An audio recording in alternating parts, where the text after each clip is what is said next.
조용한 밤 이야기입니다. 편안하고 행복한 시간 보내고 계시리라 생각합니다. 혹시 오래된 친구와 헤어진 적 있으신가요? 인연에도 정해진 기한이 있다는 얘기를 들었습니다. 좋은 관계를 이어갈 때는 생각나지 않았는데 오랜 시간이 흐르고 아무런 이유 없이 관계가 소원해지게 되면 문득 떠오르는 얘기인 것 같습니다. 함께 밥을 먹고 커피를 마시고 돌아온 후 아무 이유 없이 마음속에 비집고 들어오는 돌부리 같은 마음이 떠나질 않을 때, 지나온 시간들을 자꾸 되돌아보게 될 때, 예전 같지 않은 마음과 이유들이 슬픈 마음까지 들게 되는 그런 친구. 여러분들은 어떻게 관계와 마음을 정리하시나요? 그래서 저는 시절 인연을 자꾸 생각해 보게 되는 것 같습니다. 이제 준비한 작품을 소개해 보겠습니다. 오늘 밤 함께할 이야기는 알퐁스 도데의 아름다운 단편, 별입니다. 알퐁스 도데는 프랑스 프로방스의 자연과 인간의 감정을 섬세하게 그려낸 작가입니다. 그의 작품은 화려하지 않지만 따뜻한 서정과 깊은 여운으로 오랫동안 사랑받고 있습니다. 쏟아지는 별빛 아래 짧지만 오래도록 마음에 남는 사랑 이야기를 함께 해보겠습니다. 시작하기 전 구독과 좋아요 큰 힘이 됩니다. 감사합니다. 프로방스 지방의 한 목동 이야기입니다. 오래전 내가 프로방스 지방의 리브롱 산에서 홀로 양을 치던 시절의 한 목동 이야기입니다. 그 시절 나는 몇 주일이고 사람 그림자 하나 구경하지 못한 채 그저 양떼와 사냥개 검둥이만을 상대로 넓고 고요한 산 목장에 홀로 남아 있어야 했습니다. 산은 넓고 하늘은 높았으며 바람 소리와 양들의 울음소리만이 그 고요함을 채우고 있었습니다. 풀밭에는 이름 모를 들꽃들이 피어 있었고 멀리 골짜기 아래로는 파란 안개가 자욱하게 깔려 있었습니다. 그 풍경은 아름다웠지만 아름다운 것들도 늘 혼자 바라보다 보면 언젠가는 그리움이 되어 버리는 법이었습니다. 이따금 몽둘리의 약초꾼들이 약초를 찾아 그 근처를 지나가는 일도 있었고 피에몽에서 온 쑥 굽는 사람의 거무스름한 얼굴이 눈에 띄는 일도 있었습니다. 하지만 그들은 사람들과의 접촉이 없는 소박한 삶을 오래도록 살아온 탓에 좀처럼 입을 열려 하지 않았고 남에게 말을 거는 취미도 없는 조용한 사람들이었습니다. 그들은 그저 자신들의 길을 따라 묵묵히 걸어갈 뿐이었습니다. 인사 한마디 나눌 새도 없이 그 거무스름한 실루엣이 산 굽이 너머로 사라지고 나면 나는 다시 혼자였습니다. 게다가 그들은 산 아래 마을에서 지금 무슨 이야기가 오가는지조차 모르는 사람들이었으니 나의 외로움은 그들이 지나간 뒤에도 여전히 그 자리에 남아 있었습니다. 산 위에서 보내는 시간은 그렇게 더디게 흘러갔습니다. 해가 뜨고 지는 것을 세는 것 말고는 달력도 없었고 소식도 없었습니다. 그래서 2주일마다 보름치 먹을 것을 실어다 주는 우리 농장. 노새의 방울 소리가 저 아래 언덕길에서 들려올 때면 나는 그 소리만으로도 가슴이 환해지는 것을 느꼈습니다.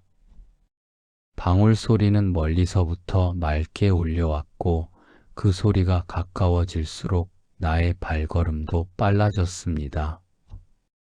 어린 머스마 미아의 또랑또랑한 얼굴이라든지 늙은 노라드 아주머니의 다갈색 모자가 언덕 위로 남실남실 떠오를 때면 나는 너무나 기뻐서 어쩔 줄을 몰랐습니다.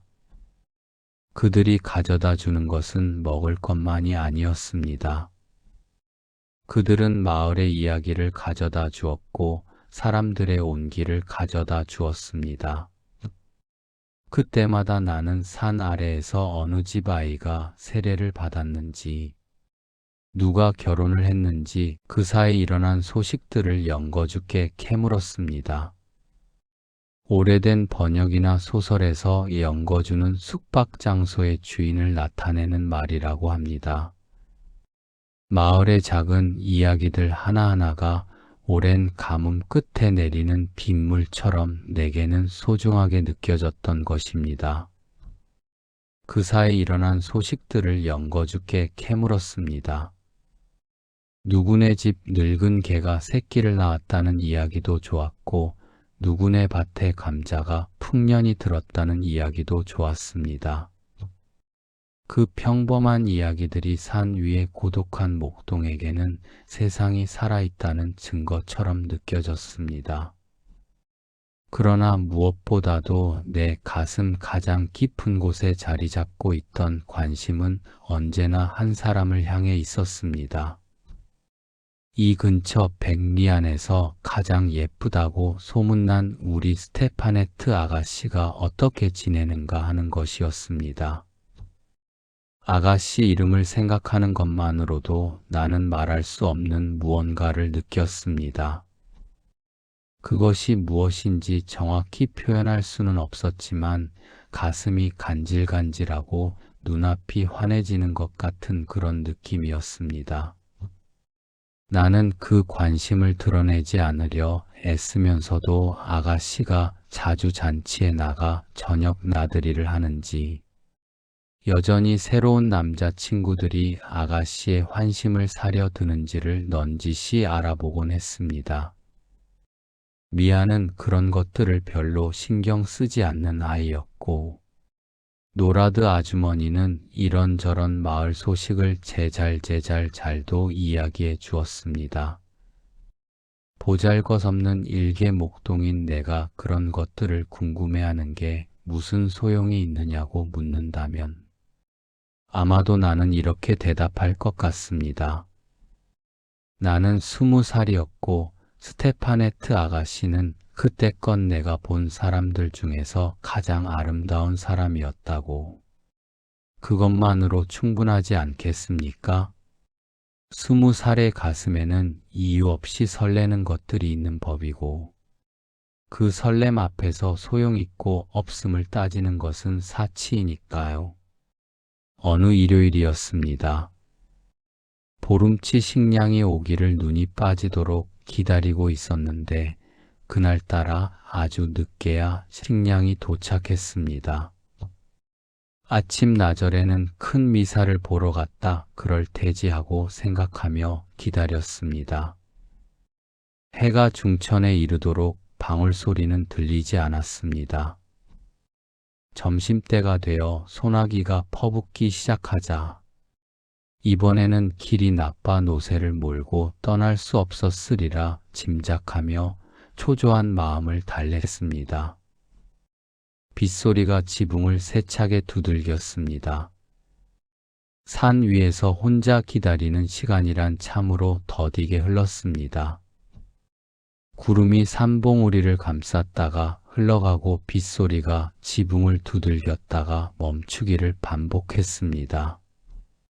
나는 오두막 안에서 때로는 앉았다가 때로는 일어나 창밖을 내다보았습니다. 창밖에는 빗속에 젖어있는 산과 풀과 나무들이 있을 뿐이었습니다.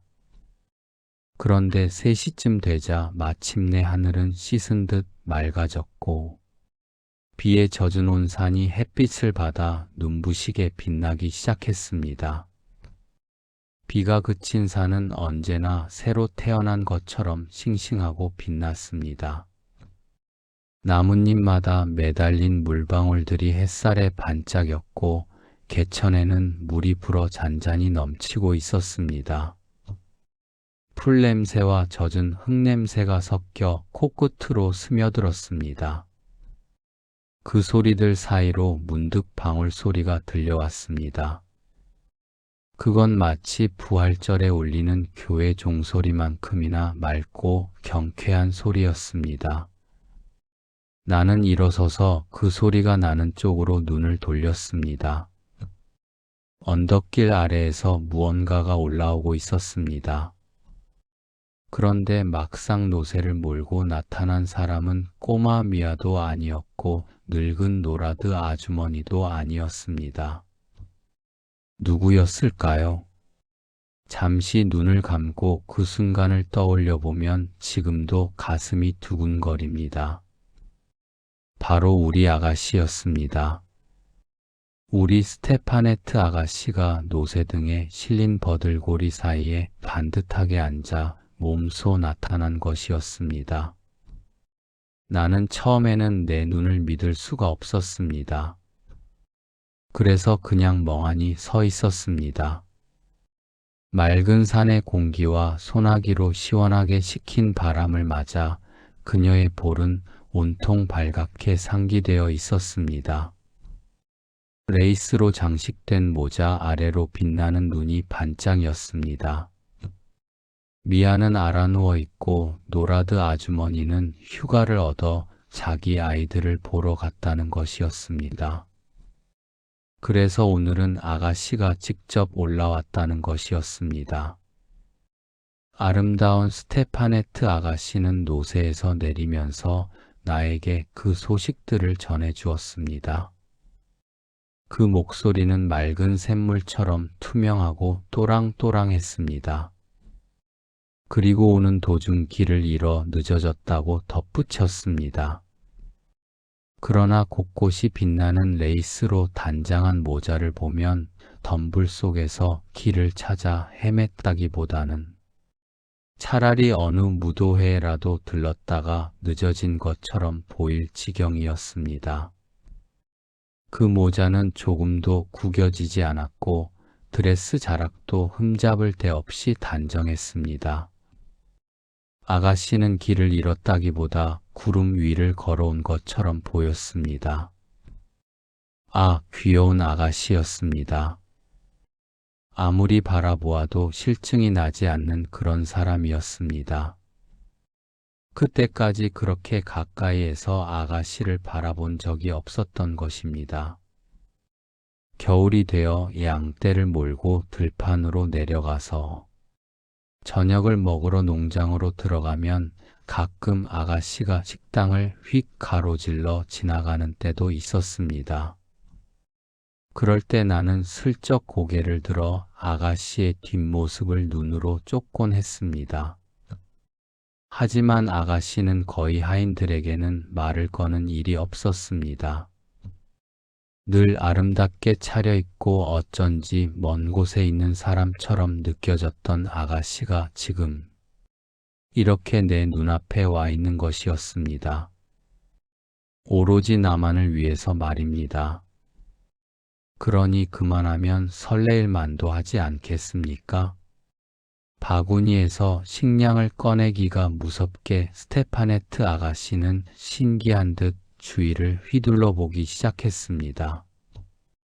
아가씨의 눈은 크고 맑았으며 모든 것이 새롭고 신기하다는 듯 반짝였습니다.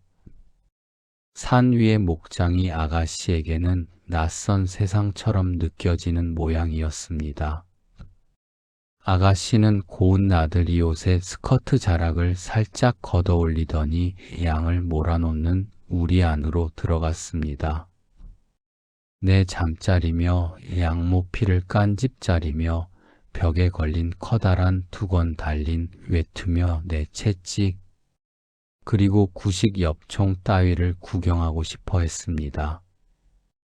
그 모든 것이 아가씨에게는 재미있고 신기하게만 보였던 것입니다. 아가씨는 고개를 갸웃거리며 이것저것을 들여다보다가 마침내 나를 돌아보며 말했습니다. 그래, 여기서 산단 말이지. 가엾기도 해라. 항상 이렇게 혼자 있으니 얼마나 적적할까. 뭘 하며 시간을 보내지, 무슨 생각을 하면서. 아가씨의 목소리에는 진심 어린 호기심이 담겨 있었습니다. 아, 당신을 생각하며 아가씨하고 나는 불현듯 이렇게 대답하고 싶은 생각이 치밀어 올랐습니다. 사실 그렇게 대답한다 해도 거짓은 아니었을 겁니다. 20살의 긴 밤 동안 혼자 별을 보며 앉아 있을 때 내가 무슨 생각을 했겠습니까? 하지만 그 순간 어찌나 당황스럽던지 나는 선뜻 한마디도 하지 못했습니다. 말이 목구멍까지 올라왔다가 다시 내려가고 또 올라왔다가 또 내려갔습니다. 아마도 아가씨는 그러한 낌새를 분명히 눈치채고도 일부러 장난스러운 말을 던져 내가 쩔쩔매는 꼴을 보며 즐거워하던 것인지도 모르겠습니다. 예쁜 여자친구라도 가끔 만나러 올라오니 황금의 양이나 저 산봉우리를 날아다니는 에스테렐 선녀를 눈앞에 보는 듯 하겠구나. 이런 말을 하며 머리를 뒤로 젖히고 웃는 귀여운 몸짓이라든지 요정처럼 나타났다가 숨 돌릴 겨를도 없이 사라져 버리는 그 서운한 느낌이 내게는 아가씨 자신이야말로 영락없이 에스테렐 선녀처럼 느껴지게 했습니다. 그 웃음소리는 산 위의 맑은 공기 속으로 잠시 떠돌다 사라졌습니다. 그리고 나서도 그 웃음은 내 귓속에 한참을 더 남아 있었습니다. 잘 있어요. 조심히 가세요, 아가씨. 마침내 아가씨는 빈 바구니를 씻어놓고 떠났습니다. 아가씨가 노새에 올라타는 모습을 나는 멍하니 바라보았습니다. 노새가 천천히 방향을 돌리고 비탈길을 향해 걸어가기 시작했습니다. 아가씨의 뒷모습이 비탈진 산길 아래로 작아지고 또 작아지다가 마침내 가물가물 사라졌습니다. 아가씨가 산길 속으로 완전히 사라진 뒤에도 그 노새 발굽에 채어 연방 굴러 떨어지는 돌멩이 소리가 여전히 들려왔습니다. 그리고 그 돌멩이 하나하나가 그대로 내 심장 위에 덜컥덜컥 떨어져 내리는 것만 같았습니다. 나는 오래오래 그 소리에 귀를 기울였습니다. 돌멩이 소리가 완전히 사라진 뒤에도 나는 한동안 움직이지 못했습니다. 해가 질 무렵까지 그 애틋한 꿈이 달아날까봐 감히 손 하나 까딱 못하고 무언가에 홀린 듯 멍하니 서 있었습니다. 행복한 것인지 슬픈 것인지 알 수 없는 감정이 가슴 안에 가득 차 있었습니다. 저녁때가 다 되어 깊은 골짜기들이 차츰 푸른빛으로 물들어가고 양들도 우리 안으로 돌아오려고 매매 울면서 서로 몸을 비비고 있을 무렵이었습니다. 하루가 저물고 있었습니다. 산 아래에서는 저녁 연기가 피어오르고 있을 것이고 농장에서는 저녁상을 차리고 있을 것이었습니다. 사람들이 모두 모여 앉아 하루를 마무리하는 그 따뜻한 시간이 지금쯤 저 아래에서 펼쳐지고 있을 것이었습니다. 나는 양들을 우리 안으로 불러 모으며 하루를 정리하기 시작했습니다. 바로 그때 비탈길에서 나를 부르는 소리가 들려왔습니다. 그 소리를 듣는 순간 나는 무언가 이상한 예감을 느꼈습니다. 목소리였습니다. 여자의 목소리였습니다. 고개를 들어보니 우리 아가씨가 나타났습니다. 방금 전처럼 생글생글 웃던 모습은 온데간데 없고 흠뻑 물에 젖어 추위와 공포로 몸을 떨고 있었습니다. 레이스 모자는 구겨져 있었고 드레스는 물에 젖어 무겁게 늘어져 있었습니다. 아마 소나기 때문에 물이 불어난 산 아래 소르그 강을 건너려다 물에 빠진 모양이었습니다. 물살이 셌던 모양인지 아가씨의 눈에는 아직 놀란 기색이 가시지 않고 있었습니다. 딱하게도 날이 저물어 농장으로 돌아갈 엄두를 내지 못한 것이었습니다. 지름길이 있긴 했지만 아가씨 혼자서는 도저히 찾아갈 수 없을 터이고, 그렇다고 내가 양떼를 버려두고 아가씨를 안내할 수도 없는 형편이었습니다. 어찌할 도리가 없었습니다. 산에서 밤을 보내야 한다는 생각에 가족들이 걱정할 것이 마음에 걸려 아가씨는 안절부절 못했습니다. 그 젖은 눈과 떨리는 입술을 보고 있자니 내 마음도 함께 아파왔습니다. 어떻게든 아가씨를 안심시켜 드려야겠다는 생각이 들었습니다. 나는 아가씨를 안심시키려고 갖은 애를 썼습니다. 7월이라 밤이 아주 짧으니 아가씨 잠시만 참으면 될 것입니다. 이렇게 아가씨를 달래놓고는 얼른 불을 피워 빗물에 젖은 옷을 말리게 했습니다. 우유와 치즈도 갖다 드렸습니다. 따뜻한 불기운이 오두막 안을 채우기 시작했습니다.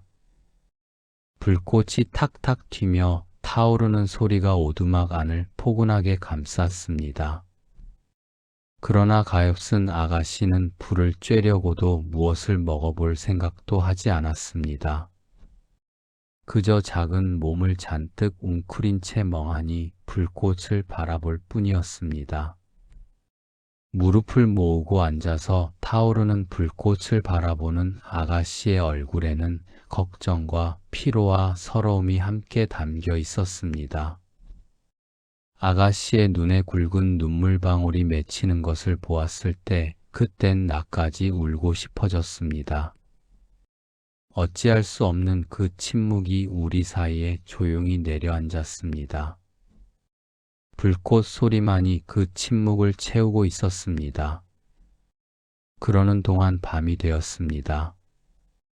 산 꼭대기 너머로 뿌연 햇볕과 희미한 석양빛이 남아 이불처럼 깔려 있다가 서서히 사라졌습니다. 마지막 빛이 지평선 너머로 꺼져가는 것을 바라보며 나는 잠시 숨을 멈추었습니다. 세상 모든 것이 어둠 속으로 잠겨들었습니다. 나는 밖으로 나와 문 앞에 섰습니다. 차가운 밤 공기가 얼굴을 스쳤지만 오히려 그것이 마음을 차분하게 해주었습니다. 깊고 긴 숨을 한번 내쉬었습니다. 마음속에 뜨거운 사랑이 타오르는 것 같았지만 나쁜 생각은 티끌만큼도 떠올리지 않았다는 것을 하느님은 아실 겁니다. 비록 추운 밤이었지만 내 우리 아내 아가씨의 잠든 얼굴을 신기한 듯 들여다보는 양들 곁에서 주인댁 아가씨가 내 보호 아래 마음 놓고 쉬고 있다는 생각만으로도 참 자랑스러운 마음이 벅차올랐습니다. 그것으로 충분했습니다. 그 이상을 바라는 것은 아가씨에 대한 예의가 아니었습니다. 하늘이 그처럼 아득하고 별들이 그렇게 찬란해 보인 적은 없었습니다. 하늘은 온통 별들로 가득했고 그 별 하나하나가 마치 내 마음속에서 타오르는 작은 불꽃처럼 느껴졌습니다. 하늘 끝에서 끝까지 별들이 넘쳐 흘렀습니다. 이렇게 많은 별들이 이 하늘 위에 있었던가 하고 새삼 놀라게 되는 그런 밤이었습니다. 그런데 그때 갑자기 오두막 문이 삐걱 열리면서 아름다운 스테파네트 아가씨가 나타났습니다. 아가씨는 잠을 이룰 수가 없었던 것입니다. 양들이 바스락거리는 기척의 집자리가 흔들렸고 잠결에 음매하고 울음소리를 내는 놈도 있었거든요. 양이란 참으로 소리가 많은 짐승이어서 밤에도 이런저런 소리를 내곤 했습니다. 그래서 아가씨는 차라리 모닥불 곁으로 나오는 게 낫겠다고 생각했던 것입니다. 문틈으로 들어온 밤바람이 아가씨의 머리카락을 살며시 흔들었습니다. 나는 양모피를 벗어서 아가씨의 어깨 위에 살며시 걸쳐 주었습니다. 그리고 모닥불을 더 세게 지폈습니다. 불꽃이 높이 치솟으며 주위를 따뜻하게 밝혔습니다. 불꽃이 타오를수록 그늘은 더 짙어졌고 별들은 더 선명해졌습니다. 그리고 우리들은 아무 말 없이 나란히 앉아 있었습니다. 말이 없어도 괜찮았습니다. 그 침묵은 불편하지 않았습니다. 오히려 그것은 함께 같은 하늘 아래 앉아 있다는 조용한 기쁨 같은 것이었습니다. 서로의 숨소리가 들릴 만큼 가까이 앉아 있었지만 그것이 어색하지 않았습니다. 만약 당신이 별을 바라보며 바깥에서 밤을 새워본 적이 있다면 사람들이 모두 잠든 깊은 밤중에는 또 다른 신비로운 세계가 고요 속에 눈을 뜬다는 것을 알 것입니다. 낮에는 보이지 않던 것들이 밤이 되면 비로소 그 모습을 드러냅니다. 그때 샘물은 훨씬 더 맑은 소리로 노래를 부르고 모닥불은 자그마한 불꽃들을 반짝입니다. 온갖 산의 정령들이 거침없이 오락가락하며 대기 속에는 마치 나뭇가지나 풀잎이 푸쩍푸쩍 자라는 소리라도 들리듯이 바스락거리는 소리들이 일어납니다. 그 들릴 듯 말 듯한 온갖 소리들은 밤이 깊어질수록 더욱 선명해졌습니다. 바람이 풀밭을 쓸고 지나가는 소리, 저 멀리 부엉이가 우는 소리, 나뭇잎들이 서로 부딪히는 소리가 모두 한데 어우러져 하나의 거대한 밤의 음악이 되었습니다. 낮은 생물들의 세상이지요. 그러나 밤은 사물들의 세상이랍니다. 나무도 바위도 풀도 모두 낮에는 잠잠히 있다가 밤이 되면 비로소 자신들의 언어로 이야기를 나누기 시작합니다. 이런 밤의 세계에 익숙하지 못한 사람이라면 누구라도 좀 무서워질 것입니다. 그래서 우리 아가씨 역시 무슨 바스락거리는 소리만 들려도 소스라치며 놀라 내게 바싹 다가앉는 것이었습니다. 그럴 때마다 나는 괜찮다는 듯 조용히 앉아 있었습니다. 내 곁에 있으면 아무것도 두렵지 않다는 것을 아가씨가 느껴주기를 바라면서 말입니다. 한 번은 저편 아래쪽 연못에서 철렁하고 긴 소리가 은은하게 굽이치며 우리가 앉아있는 산등성이로 솟아올랐습니다. 그 소리는 어디서 시작되는지 알 수 없을 만큼 낮고 깊은 소리였습니다. 바로 그 순간 아름다운 유성이 우리 머리 위를 지나 긴 꼬리를 끌고 떨어졌습니다. 눈 깜짝할 사이였지만 그 빛은 선명하게 하늘을 가로질렀습니다. 저게 뭘까요? 하고 스테파네트 아가씨가 나지막한 소리로 물었습니다. 그 목소리는 속삭임처럼 부드럽고 조심스러웠습니다. 마치 큰 소리를 내면 이 아름다운 밤이 깨질까봐 염려하는 것 같았습니다. 천국으로 들어가는 영혼이지요 하고 나는 대답하며 성호를 그었습니다. 영혼이 별빛이 되어 떨어지는 것이라면 죽음도 그리 슬프지만은 않겠다는 생각이 들었습니다. 아가씨는 나를 따라 성호를 긋고는 잠시 고개를 들어 하늘을 바라보며 깊은 생각에 잠겼습니다. 그 눈동자 속에 수많은 별들이 담겨 반짝이고 있었습니다. 그 눈이 얼마나 아름다웠는지는 이루 말로 다 할 수가 없습니다. 그러더니 아가씨가 불쑥 이렇게 물었습니다. 그게 정말이에요. 너희 목동들은 모두 마법사라던데. 천만에요. 아가씨, 하지만 우리는 여기서 남들보다 더 별들과 가까이 지내는 셈이니 평지에 사는 사람들보다는 별에서 일어나는 일들을 더 잘 알게 되는 것이지요. 나는 그렇게 대답했지만 사실 목동이 마법사라는 말이 아주 틀리지는 않다고 생각했습니다. 별들을 매일 밤 이렇게 가까이에서 바라보다 보면 그 별들이 마치 오랜 친구처럼 느껴지니까요. 아가씨는 여전히 하늘을 바라보고 있었습니다. 그렇게 손으로 턱을 괜 채 양모피를 두른 모습은 그대로 귀여운 천국의 목자 같았습니다. 불빛이 아가씨의 얼굴을 은은하게 물들이고 있었습니다. 그 빛 속에서 아가씨는 마치 이 세상 사람이 아닌 것처럼 아름다워 보였습니다. 어머나, 저렇게 많아요. 정말로 아름답네요. 저렇게 많은 별은 태어나서 처음 봐요. 넌 저 별들의 이름을 잘 알겠지요? 그럼요, 아가씨, 하고 나는 대답했습니다. 별들의 이름을 이야기할 수 있다는 것이 그 순간만큼은 목동이라는 것이 자랑스럽게 느껴졌습니다. 매일 밤 이 하늘 아래서 양떼를 지키며 익힌 별들의 이름을 아가씨에게 들려줄 수 있다니, 그것이 그렇게 기쁠 수가 없었습니다. 자, 바로 우리들 머리 위를 보세요. 저게 성 야곱의 길이랍니다. 프랑스에서 곧장 에스파냐 하늘로 통하는 길이지요.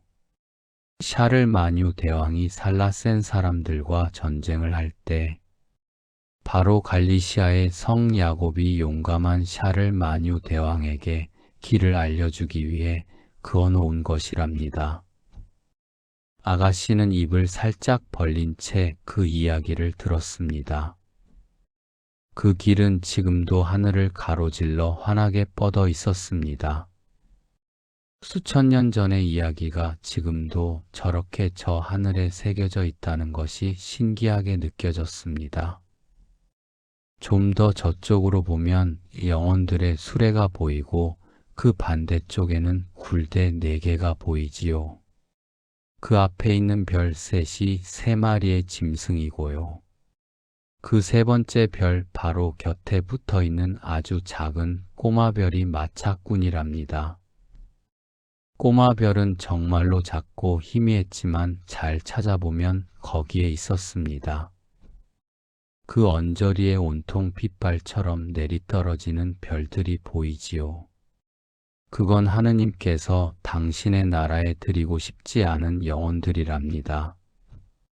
어떤 영혼들은 그렇게 밤하늘을 떠돌다가 마침내 제 갈 곳을 찾아가는 것인지도 모릅니다. 그러니 별을 볼 때마다 기도를 드려두는 것이 좋겠지요. 아, 저것보다 아래쪽을 보세요. 저게 난 모양의 사냥꾼 별자리랍니다. 우리들 목동에게는 시계 구실을 해주는 별이지요. 저 별로 보아 지금 자정이 지났다는 것을 알 수 있어요. 자정이라는 말을 들은 아가씨가 살짝 몸을 떨었습니다. 그래도 아가씨는 하늘에서 눈을 떼지 않았습니다. 밤이 깊어질수록 별들은 더 밝게 빛나고 있었습니다.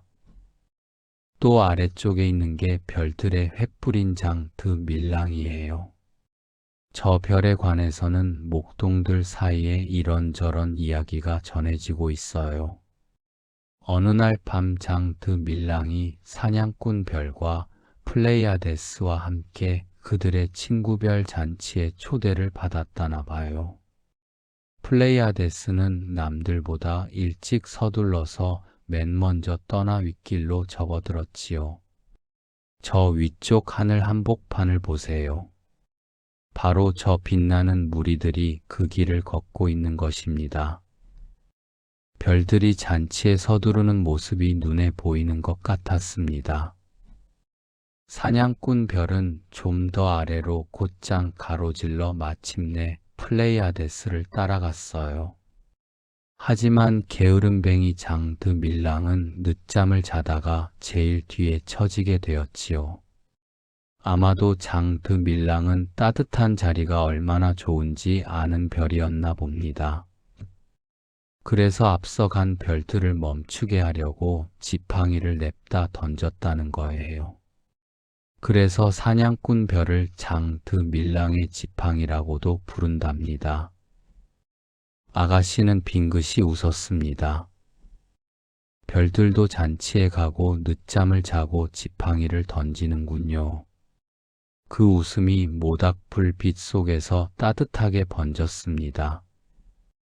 그리고 그 웃음은 쉽게 사라지지 않고 한동안 아가씨의 입가에 머물렀습니다. 그러나 온갖 별들 중에서 가장 아름다운 별은 뭐니 해도 역시 우리들의 별이지요. 저 목동의 별 말이에요. 우리가 새벽에 양떼를 몰고 나갈 때나 저녁에 다시 몰고 돌아올 때 한결같이 우리를 비추어주는 별이랍니다. 그 별은 언제나 거기에 있었습니다. 목동들이 길을 잃지 않도록 언제나 같은 자리에서 빛을 내고 있었습니다. 우리는 그 별을 마갈롱이라고도 부르지요. 예쁜 마갈롱은 프로방스의 피에르를 뒤쫓아서 7년 만에 한 번씩 결혼을 한답니다. 어머나 그러면 별들도 결혼을 하는 거예요 하고 아가씨가 눈을 크게 떴습니다. 그 눈에 별빛이 담겨 반짝였습니다. 그럼요, 아가씨. 그리고 나서 그 결혼이라는 게 어떤 것인지를 이야기해 주려고 하고 있을 무렵이었습니다. 별과 별이 7년에 한 번 만나 서로의 빛을 나누는 이야기를 막 시작하려던 그 순간이었습니다. 나는 무언가 선하고 부드러운 것이 살며시 내 어깨에 얹히는 감촉을 느꼈습니다. 처음에는 무엇인지 알지 못했습니다. 바람인가 하고 생각했습니다.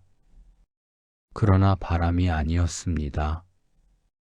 그것은 아가씨가 졸음에 겨워 리본과 레이스와 곱슬곱슬한 머리카락을 앙증스럽게 비비며 머리를 가만히 기대온 것이었습니다. 나는 숨을 죽였습니다. 그 무게가 너무나 가벼워서 마치 작은 새 한 마리가 앉은 것처럼 느껴졌습니다. 그 감촉이 사라질까봐 나는 꼼짝도 하지 않았습니다. 아가씨는 환하게 먼동이 터올라 별들이 빛을 잃을 때까지 꼼짝도 않고 그대로 기대고 있었습니다. 그 사이 하늘은 천천히 변해갔습니다. 별들이 하나둘 빛을 잃어가고 동쪽 하늘이 조금씩 밝아오기 시작했습니다. 나는 그 잠든 얼굴을 지켜보며 꼬박 밤을 새웠습니다. 잠든 얼굴은 더욱 평화로웠고 그 눈썹 아래 살며시 닫힌 눈이 아름다웠습니다. 숨소리가 고르고 조용했습니다. 가슴이 설레는 것을 어쩔 수는 없었지만 그래도 내 마음은 오직 아름다운 것만을 생각하게 해주는 그 맑은 밤하늘의 보호를 받으며 순결함을 잃지 않았습니다. 사람의 마음이란 이렇게 아름다울 수 있구나 하는 생각이 들었습니다. 우리 주위에는 청아한 별들이 마치 헤아릴 수 없이 거대한 양떼처럼 조용히 운행을 계속하고 있었습니다. 그 무수한 별들이 천천히 움직이며 밤을 가로질러 가는 동안 나는 이따금 이런 생각을 했습니다. 저 수많은 별들 중에서 가장 가냘프고 가장 빛나는 별 하나가 그만 길을 잃고 내 어깨에 내려앉아 잠들어 있노라고. 그 생각이 너무나 기쁘고 너무나 두려워서 나는 밤새 잠 한숨 이루지 못했습니다. 그 밤은 그렇게 지나갔습니다. 별들은 서쪽으로 흘러갔고 동쪽 하늘이 서서히 밝아오기 시작했습니다. 먼동이 트면서 별들이 하나둘 그 빛을 잃어갔고 밤의 세상이 조용히 물러가기 시작했습니다. 하늘의 색이 검은빛에서 짙은 남빛으로 다시 남빛에서 회청빛으로 천천히 변해갔습니다. 아가씨의 잠든 얼굴에 새벽빛이 스며들었습니다. 그 빛 속에서 아가씨의 얼굴은 더없이 고요하고 아름다웠습니다. 그것은 내가 평생 기억할 아침의 빛이었습니다. 그 새벽빛 속에서 아가씨가 천천히 눈을 떴습니다. 잠시 어리둥절한 표정이었다가 이내 자신이 어디에 있는지를 깨달은 것 같았습니다. 아가씨는 조용히 몸을 일으켜 주위를 바라보았습니다. 밝아오는 하늘 아래 산과 들이 새로운 하루를 맞이하고 있었습니다. 이것이 그 이야기입니다. 프로방스 지방 리브롱 산 위에서 한 젊은 목동이 별들 사이에서 맞이했던 그 하룻밤의 이야기였습니다. 그 밤 이후로 나는 별들을 볼 때마다 그 어깨 위에 가벼운 무게를 떠올렸습니다. 그리고 이 세상에는 말로 표현할 수 없는 아름다운 것들이 있다는 것을 알게 되었습니다. 그것들은 오래도록 간직해야 하는 것들이며 함부로 이야기해서는 안 되는 것들이기도 했습니다. 목동의 별은 오늘 밤도 하늘에 떠 있습니다. 양떼를 몰고 나가는 새벽에도 양떼를 몰고 돌아오는 저녁에도 그 자리에서 한결같이 빛을 내고 있습니다.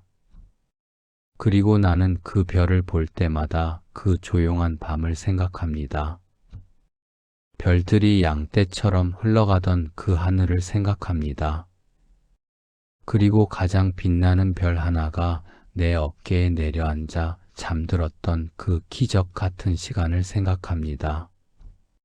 오늘 밤 여러분들의 꿈속에도 별들이 가득하기를 바랍니다. 편안한 시간 되세요.